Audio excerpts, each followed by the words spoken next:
Welcome to the Whole Damn Table with Emily and Brigitte. So what are we talking about today, Brigitte? Well, today we're talking about the leap. Oh yeah, this is a big one for us because we're two froggy leaper people. Oh yeah, we're both big leapers, but there's definitely a lot that I wish I had known when I first started leaping into life, if you will. Yeah, I really wish I had known how to set myself up for success and how to stay confident through the process. Yes, that's a huge part. Knowing what to expect and feeling good along the way can really boost your confidence to take those next leaps. Yeah, I feel like we just have so much to get into with this, so I think we should just get to the episode. What do you think? Yeah, let's do it. Yes, let's do it. So today, Brigitte, we're just going to jump right in and talk about the big leap. So I feel like we have a lot to cover this episode, but I know that you did some research on leaping, and so I want you to talk about that. Okay, so when we think about the big leap, obviously a big thing going on right now for folks is this idea of, we know that there's a concept of the Great Resignation. Some people are calling it the Great Reflection, where people are just ready for something different, ready for something more, maybe more impactful, more meaningful to them. I think we're seeing a lot of people asking maybe some bigger questions as well. So the leap could look like a lot of things, right? It could look like changing jobs. It could look like starting your own thing. Maybe it's a leap in a relationship. Maybe it's a leap with yourself.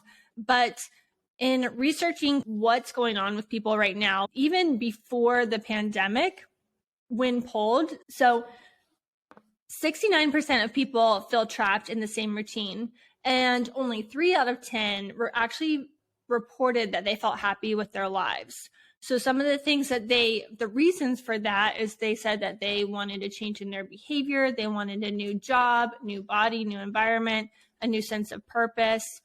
So obviously some of those, you hearing it out loud, you could say, well, there might be like something deeper that someone's really looking for there for some of those things. But the overall kind of sentiment, I think, is kind of interesting that there's a lot of folks out there that are looking for more, that are wanting a change, wanting to invest in themselves, wanting something bigger. But yet I think one of the questions that we're going to dive into here is what stops us from getting it? What stops us from leaping? So that's what we're going to kind of dive right into. Yeah, I know I can personally say a quick story to start this off with about me, and it feels like my years-long journey of trying to find what my purpose was. And it was so daunting when you're in it, when you feel like you don't have a purpose, you don't have a passion, you don't have like a something to cling on to. For the longest time, it was my corporate job. I know Emily in her 20s would say, I'll sleep when I become a creative director, which for those don't know, is like the highest title you can get in an agency before you get to like VPs and stuff. And so I'm like, okay, I'll sleep when I become a creative director. And then I became a creative director and I was miserable. It was so terrible. It was like, it wasn't what I thought it was going to be. And so I get to this place that I thought would create my passion and purpose. And then I get laid off and I'm like, well, what is my passion and purpose now? And then I create my business and then my business doesn't really turn out the way I want it to. So that's not my passion and purpose.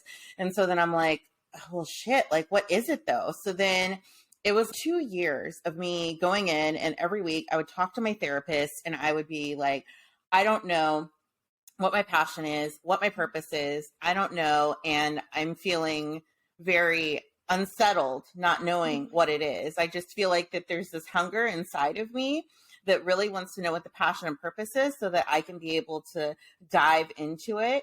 And because I had no frame of reference, I also was at a very different point in my life than maybe I am right now. I know for me with the podcast that it was such a big leap for me. Like there was 2 weeks in there that like I almost said no. And I was like, okay, this is too scary, because I kept on sharing the podcast with so many people. And every time I would share it with a different woman, they would be like, oh my gosh, you're so inspiring. You're such an inspiration. And I'm like, I'm not an inspiration. Like, I didn't think so. I was broken up with in December. I live with my sister. I don't have a job. Like, how inspiring is that? Who would want to aspire to be that? Right. I'm like, okay, I can't do this. I can't be the face of this, whatever we're going to do. This is too much. I got to back out. And so then for 2 weeks, I was like, no, I was kind of ghosted my team. Well, now they know what was going on. And so then I'm like, okay, I really got to do this because I roped 2 people into this. I have so many people that want me to go forward and do this thing. So I need to get myself back into it. And so I did. And the more that I did, the more it made me find my passion, it made me find my purpose. It made me find the things because I got really uncomfortable. I did this thing that maybe I didn't think that I was able to go and do. And now here we are. We have a podcast episode and now we have another episode. That's awesome, Emily. It's interesting because I think that this idea that for this podcast, we're talking about the leap, right? And for a lot of that conversation and some of the research we did before, the idea of purpose kept coming up. And so it's interesting hearing you talk about your own experience of it almost, I think I heard you use the word hungry, like you were ready to dive in. You were hungry for that meaning. It sounds like you were ready for the leap, but you wanted to know, am I hearing that right? That like you wanted to know, what am I leaping into? Like what's worth the leap? Yeah, I was ravenous. Like I was so hungry. Like I hadn't eaten a month. Like, you know what I mean? And it's because I didn't know what it was, because I had felt like all these things that I had poured my passion and purpose into didn't work out for me. But that's like a whole another podcast of why I don't think it did. And so now that I have that knowledge with me, I can be able to take it forward into this and understand like how to make sure I'm not leaping and failing or leaping and falling and not able to get back up. Yeah, absolutely.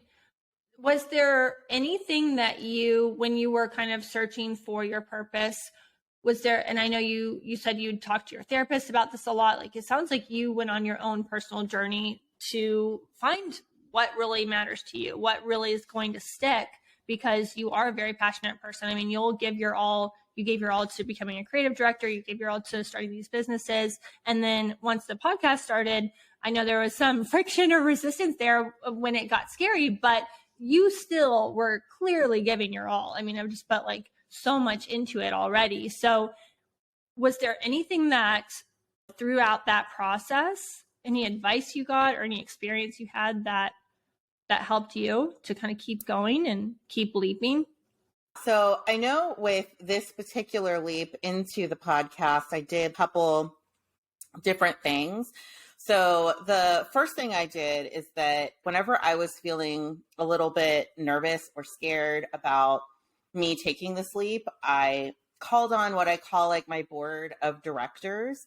So for people who don't know what that is, it's like a fancy way of saying your support system. But when you create a board of directors, you go to specific people for like specific things. And so when I got into this leap, the person I go to when I'm like really super emotional and I need someone just to be like, no, you got this, you're so good, or take the really like messy crying phone calls that we all have during this when we're like a hot mess.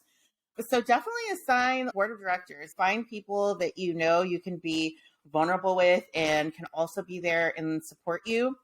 I would also say in a neutral way. And so what I mean about this is that sometimes people that are, I know I'm guilty of this, that like when somebody I care about is doing something and they're coming to me for advice, sometimes I can get like on their side of it. Right. And so it's like finding someone that can neutrally give you advice and not be like so wrapped up in it with you as well, because you need like that calming energy. So they'll stay objective. They'll stay objective to also hold you accountable for where you might be able to show up or kind of level up in the situation.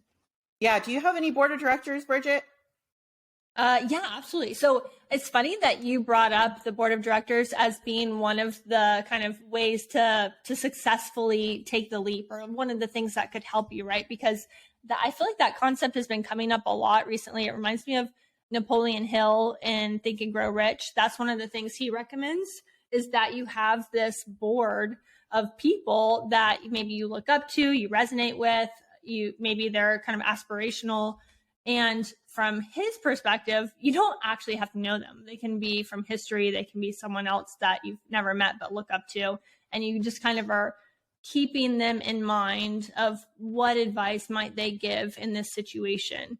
So I definitely have created that sort of panel of that presence of people and how might they provide feedback here, what might they do. And then I also will say, though, like that Napoleon Hill approach to a panel of people to look to for guidance really helped me in the beginning when I was kind of starting off and I was taking more leaps in my actual life. I was doing a lot more of it alone.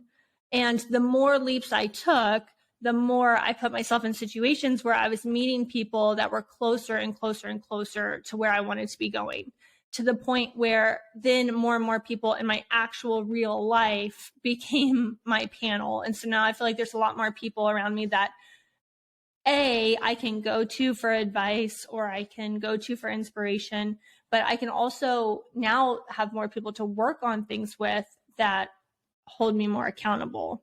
So I think the podcast, for example, this is a good example where it may not have ever happened. I would want to do a podcast, but if it was just me, I might take it only so far.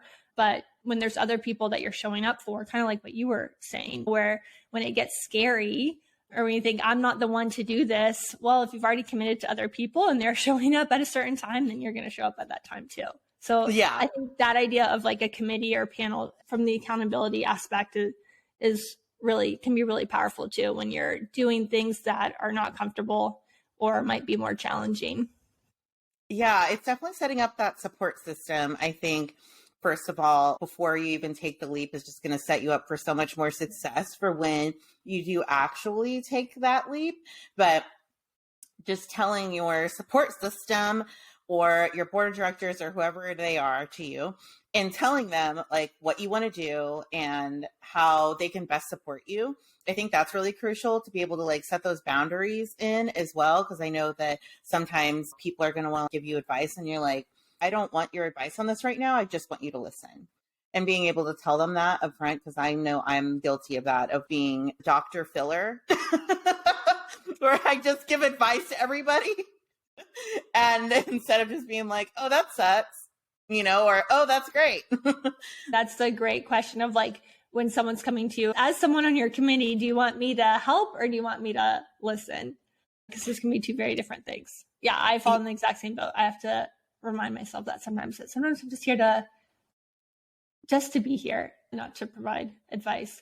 But when it comes to this idea of taking the leap, that can be a very entrepreneurial thing.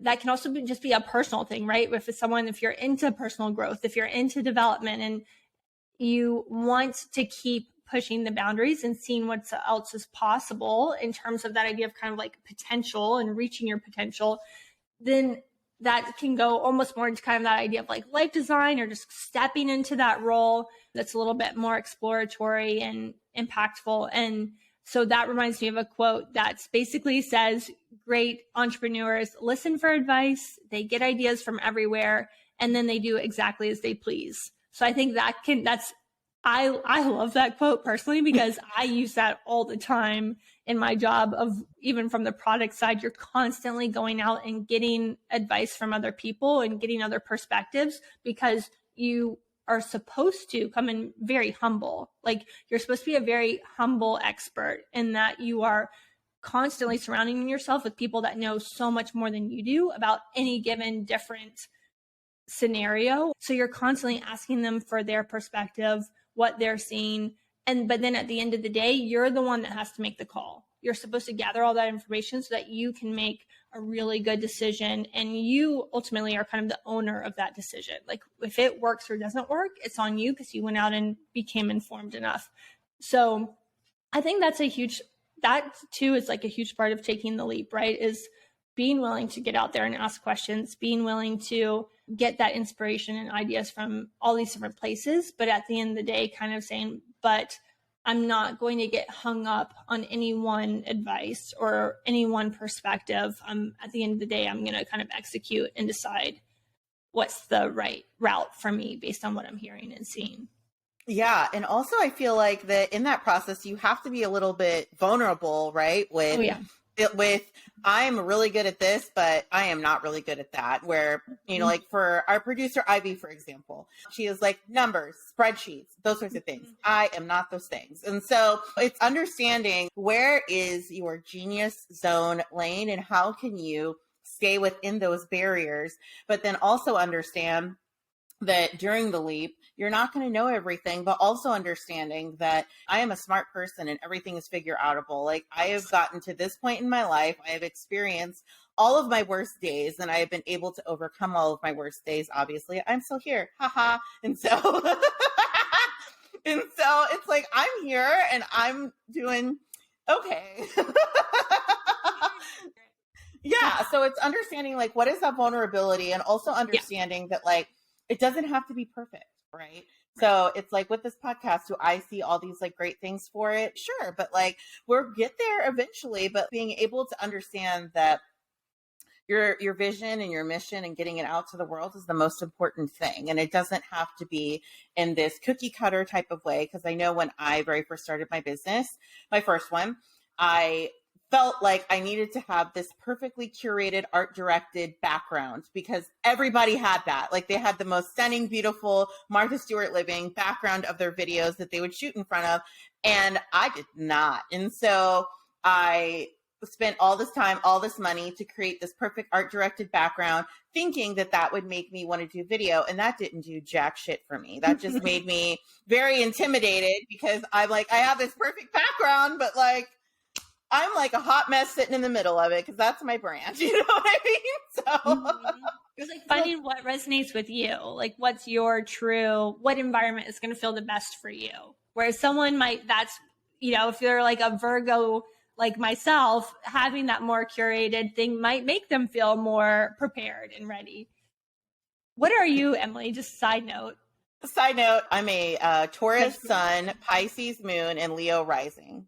Okay. So yeah, so no one can tell me shit. I cry a lot, but I'm also like need to have all the attention on me. What about you? I love it. What's your sign, Brigitte? I know I'm Virgo, and then I'm Cancer moon. I know that. Okay. I found that out recently. We'll have to figure out what your rising is. And I have ADHD, if that helps with anything. And I'm an Enneagram 7, which means I am an enthusiast. So I'll keep. We're both enthusiasts. Okay, I'm not surprised. Yeah, I'm a 7. We both want to keep leaping into new things. Yeah, I'm a 7 wing 8 because I feel like the 8 is like the mob boss type of feeling, and so I feel like I'm kind of like that sometimes. But what's an 8 again? I forget all of the details of an 8. It's a mob boss, though. But yeah, it's like it's the serious person, gets stuff done, like that sort of thing. Like doesn't take shit from people. And like 7 is like the enthusiast that's just like, bright sunshines and like just leaps around or whatever. So I feel like I'm kind of like, I'm a weird mix of both of those. Anyway. That's a good combo though. That's a really good combo. You're excited about things and you'll actually make them happen. I just get excited about stuff. I know. That's why I love you. And that's why you're on the podcast. I'm here. I may not do that much, but I am here and I'm excited to be here. Yeah. But I feel like that's a good thing to like even like mention about taking the leap is I feel like when you take a leap that it needs to come with like a deep understanding of yourself and your strengths and like all these things that you bring to the table. And even like the weird, messy things. Like I know I talk about this in branding. So like, for example, like if you're watching on YouTube or if you're just listening, like my hair, like I always have like 3 hairs out of place, like at every point in time. Like I always have hairs that are just like sticking straight out of my head. And that's my brand. Like I'm never going to have one of those perfectly curated buns or whatever. And so I know that I'm just a little bit of this and a little bit of that. And so it's understanding all these perks about yourself can also propel you into understanding that and also understanding that the leap that you're going to be taking is going to be taking all these like messy parts with you and not just to like shine all these like little perfecty pieces of yourself, because I feel like that's an unrealistic trait to put out into the world. Not only is that what feels authentic to you, But that's also probably what is going to draw people that need your services. That will resonate, boring and like beige and taupe. Because I love a good beige and taupe brand. I'm here for it with like the editorial font. I'm like, oh, save that, pin that. Oh my God. Are you a Times New Roman girl, Brigitte? Girl, yeah, I'm any serif. I'm like, save. Yes, I am a Helvetica girl till the day I die. Okay. I love Helvetica too. The like sleek, modern, keep it simple. Sure. Yeah. Did this just turn into this podcast is going in a whole new direction and I'm here for it. I'm here for it. Yeah. The chocolate notes in the air wildly. Whee! But I do think you're getting to a good point of that idea of when you show up, when you figure out who the heck you are and you're willing to show up fully that way, that's when you're going to find the people that are that are going to support you in that leap, and where you may not have to make that leap alone, right? Like if you've read the book Thinking Fast and Slow, I'm a slower thinker. I take my time. I observe things. I'm constantly absorbing information. I'm a highly sensitive person. I'm always absorbing things. So I notice a lot. And like when it's time to bring the insights, like I'm probably going to have them all there ready to like lay out in terms of big picture. But yeah, at the same time, like I need those people that are like, okay, but we got to get this out the door. Like this is good enough. Let's ship it. Let's execute. Let's make it happen. I like that blend and just realizing like, okay, like it's okay if they're going to spend more time looking at the details. Hey, that's cool. Like they're a detail oriented person. Awesome. Like I'll stay over here, like high level, or vice versa, or if they want to show up so authentic and messy and all the things, like let them, like giving people space to be making those leaps like they are, I think is huge. Yeah, I'm also a big feeling kid. That's what I call it. A big feeling kid. So I totally get that. I'm probably more of like the fast squirrel brain thinker where I'm just like a million zippy zippies, which I feel like a good combo because you're like the tortoise and I'm the hare and we both get to the end. Yeah. I love that about it. And I feel like that you really touched on something that around vulnerability is that also understanding yourself more, I believe makes you understand your why more and your purpose, because I feel like that getting vulnerable with yourself allows you to get vulnerable with the world around you and understanding like what is the vulnerability that I'm bringing into the space, because I feel like again with any type of leap you're just bringing your vulnerable self into it and hoping that it works out the way that you want it. But I also feel like it's a bit of what I like to call delusion as well, which is a drag queen thing where they're just like, I'm feeling my fantasy. I'm being like a little bit delusional or whatever. Yes. But it's like you have to be delusional about these things as well, where you're understanding, oh, okay, like we were just talking before the podcast about creating all these little tiny houses in the middle of like West Texas for each of us, and then creating a little like pod building and for each of us to do the podcast, and we would be like a little pod village and like creating this mission and vision. But it's being able to see all these things and realize, okay, right now I wouldn't be able to do that. That's absolutely crazy. Like I don't have the money to do this or whatever it is. But understanding that like, no, I know in my soul it's going to happen. Like I see it, I like envision it. And so being able to also understand that like some of your visions of grandeur per se could be a little delusional, but I like to be excitedly delusional about it. Yeah. What is the quote that those that are crazy enough to think that they can change the world are the ones that do, or something? I think it's Steve Jobs or someone like that said it. Yeah. But you have to be a little crazy enough to think that you can even do something that grandiose or make this big impact. Those are the delusional people that end up changing things from what they are today. Yeah. But I do like it. Yeah. I do think, in some of the research we did on taking the leap and having a successful outcome when you do decide to finally take the leap, starting small was actually a big part of it. Like having that bigger vision, having that bigger why, and knowing like, what is that huge grandiose idea I have for myself or that I have for the world? And then knowing, well, what are some of the first steps I can take to get there?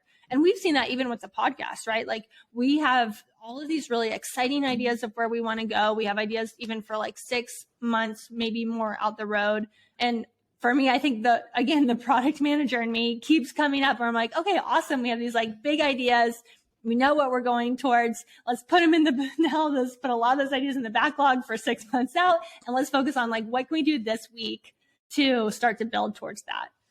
And I think a lot of times, I know for me, my own experience in the past, and we can kind of touch on each of our stories. I know you touched on yours some, but when I first heard of this idea of the leap, like leap in the universe will provide the net, that idea. I thought that it had to be this really big change and a really big move right off the bat for it to A, make a difference in your life, and B, even be like worthy or worthwhile of a leap.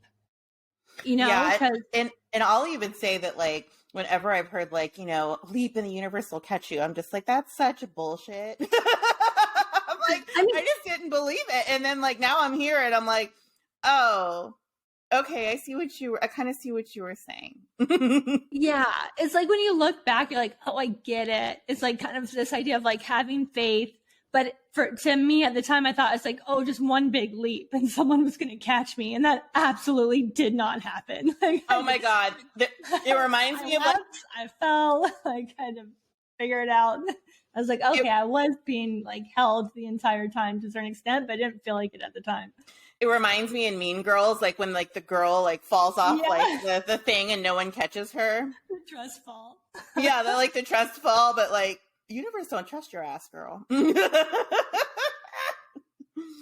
Yeah, so I know that one more thing I want to touch on here before we move on is that I want to also provide some clarity to people that are maybe really super lost like I was on like my passion and purpose and not even like knowing where to even start, because I found that through that process that I didn't even know where to start. I was just kind of like, okay, universe, present it to me on a silver platter in front of my face, please. And it wasn't being presented to me in front of my face. And so I know that when you're in that moment, it can feel so stressful because it feels just like you're kind of biding your time until the universe slaps you across the face with your passion and purpose.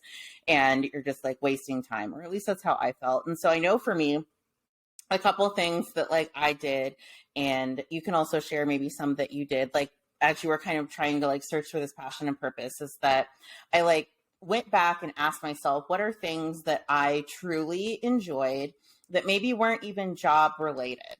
Just like things about my personality that I liked. And so, for example, I've done improv comedy for like 20 years. That's how I met Brigitte. That's a whole nother episode. Anyway. Shout out Hideout. Hideout Theater, Austin.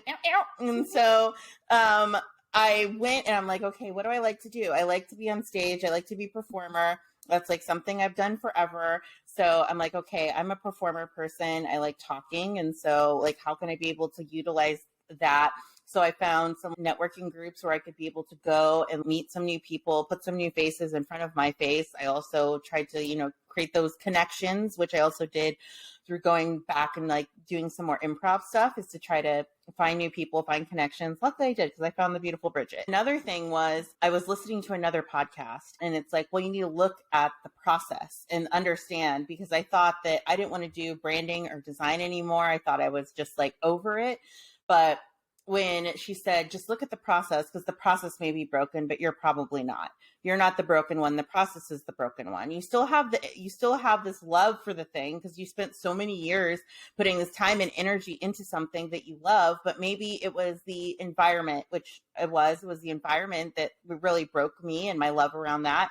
Or maybe it was the process in which you were going about it that weren't things that really made you happy about it. And so I had to go back through and look at the process of like design and branding, and what did I really fall in love and enjoy about this in the beginning, for me to be able to understand like what I can be able to bring those in to create something now that I will fully enjoy. Yeah. Gosh, there's so much that you just said that was so good. Thank you for listening to part 1. We had so much to say about taking the big leap that we decided to break this into a two-parter. So check out part 2 next Tuesday, wherever you listen to this podcast. Thank you so much for listening to the Whole Damn Table podcast with Brigitte Donovan and Emily Wilson. What happens after you... If you're new to the pod, welcome. We're so happy you are here. You can find us on social media at The Whole Damn Table on Facebook, Instagram, and TikTok. The Whole Damn Table podcast. All of the show notes from this episode and all of our episodes can be found on our website at www.thewholedamntable.com. A big, huge thank you to our executive producer, Ivy Maza, and our music creator, Ryan Fisher. You can find him on Instagram at fishbeats with 2 S's. And lastly, if you enjoyed the episode, please give us a rating wherever you listen to podcasts. This helps us to get out our message, our mission, and our impact with more listeners that want what we're sharing. Thank you again for listening, and chat next week. Chat with y'all next week. Bye, y'all.